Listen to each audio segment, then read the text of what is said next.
Welcome back, all models, merfolk, and mankind. I am so glad you're here. If you don't know who I am, my name is Mia the Mermaid, and I am your two-time Mermaid Olympian.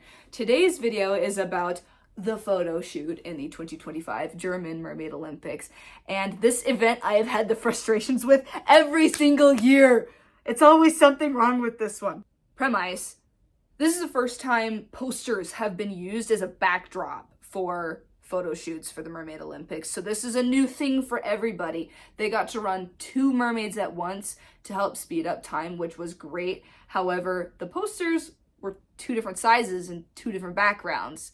So you can guess that the girls with the bigger poster had more space to work with, while the girls with smaller posters had a harder time. Guess which one I was? I also wanted to showcase my jealousy of how fantastic my teammates are. Look at these glorious people. Hello? I was, of course, the dork stuck with the short poster. So the criteria for the photo shoot was to be centered in front of the poster, have a neutrally buoyant pose, to hold the pose for about 4 seconds, have your eyes open and face relaxed, which I did. Never centered on the poster, ever. Which is better than last year. We did not get rushed into the water.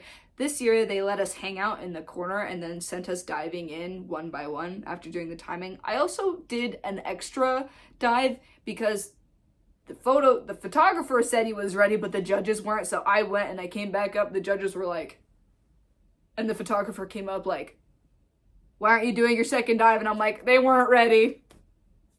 Problem number 2 was none of us know which picture we got graded on because we got a bunch back. So I don't know what the criticism would have been on the picture other than not being in the middle of the poster ever. We're not bringing up last year's picture. I am hiding that in my vault forever. After this experience, I'm not actually a fan of the background, not because the poster was difficult to manage, but because it takes away from the mermaid being the subject of the image. I'm also mad because it's really hard to spread out on a small poster when you're 9 feet long in these tails. I don't agree with automatic disadvantage in competition, so that's why my frustration stems from 2 different posters, 2 different backgrounds, and 2 different sizes. That's just not fair, and it's not a great control to base things off of. I'm thankful at least the lighting was consistent because the pool had lights all around the center line, so it was all super even and they were always running. We didn't have to rely on the sun through the window to make sure to get good pictures, so at least that was consistent. I'm also glad they used the biggest, warmest pool that they had, so it had the depth that could at least maintain being in an upright position and you weren't shivering trying to hold your breath underwater because it's hard when you're so cold. I love underwater modeling, I love underwater photography, and in my 2 times of competing it with a lot of people around me, I've learned that these modeling opportunities should never be rushed because it puts strain on the face of the model, it stresses out everybody else in the area, it puts you at a higher risk for drowning due to distress, and it's just all around not a fun thing to deal with when it's stressful, because it shouldn't be. And not being rushed doesn't just go for underwater modeling. I've never been rushed in any magazine, print, photo shoot ever. It's always super fun, super upbeat, and it's just you and the other artists. That's it. The second thing I've learned about underwater photography and modeling is to always test your outfit. Test the dress, test the makeup, test the top, test the prop. Sometimes weight plays a role into it. Sometimes things can break off. Sometimes water dissolves things. It's super important to know what can go wrong and make sure that it doesn't go wrong.